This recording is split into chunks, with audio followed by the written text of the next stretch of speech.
Солтүстік Қазақстан облысы Петропавл қаласы Абай атындағы мамандандырылған қазақ мектеп-гимназиясының 9-шы сынып оқушысы Темірғали Әйгерім. Абайға арнау ғылама. Тарихым тастарға қашалды, тау тұлға бейнеме жасанды. Тәңірдің бұйрығы адамдық ереже ақылмен жасалды. Шығыс пен батысты танылған, әділдік іздеді адалдық жолынан. Жарығай сәулесі ән болып, жүрекке әуені дарыған.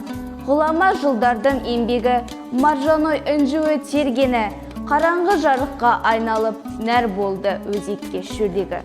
Сарғайған шимайлы парақтар, ізденіс талмайтын талаптар, ғұлама ғұмырдың мұрасын, уақыттың еншісі сараптар. Абыздар, жыраулар ақылман, санаға сабырмен тоқылған, ғаламды таныған ғұлама, әр күнін қаламмен батырған. Білімге шақырған ілімге, мұрасы сөйлейді Абайдың тілінде, ғұлама ой салып кетіпті, болашақ ертеңге.